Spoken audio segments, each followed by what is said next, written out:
रे ये हमार कल है, तोरा के पानी ना पिए दे। खाली तोहरे हिस्सा का कलवा में हमरो हिस्सा कलवा में पिएबे करे। कौन हिस्सा जो हो दे पूछ ले, बाबूजी आओ तरन तोरे में कोनो हिस्सा नहीं खे। अगे है जे का झगड़ा भइल बा रे, जे का भइल बा झगड़ा रे। ए बाबूजी कल में हमार हिस्सा नहीं के हो, तनी दोनों के नहीं के, तनी दोनों सन के कल में हिस्सा में नहीं के। हमार कला कल बच्चा हम तभी मुड़िया उखाड़ के लेके चल जाए।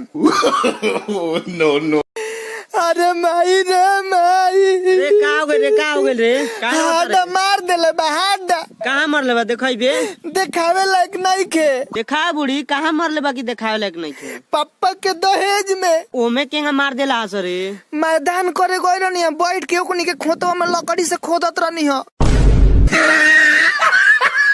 ए पापा कहा बोल, अगर हम मैट्रिक में पास हो जाएम तो का करब?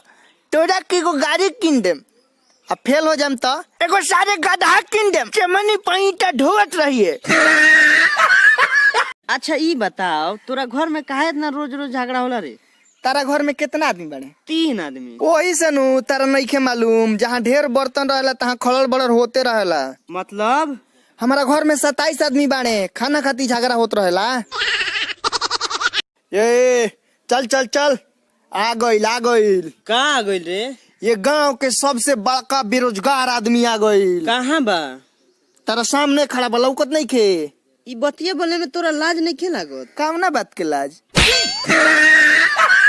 जाना तेरे पाटी आपन मेहरारू नु केहू के अच्छा ना लागेले। काहे हो? रोज रोज घर के खाना खइला से अच्छा बा कि तनी बहरियो मुंह मार ल।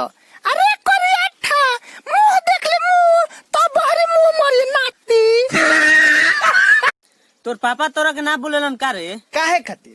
ते दिन भर घूमत रहेलुस। काहे बोली हन, वो दिन भर घूमते रहेलन, हमनी के खानदानी परंपरा चलल आवता।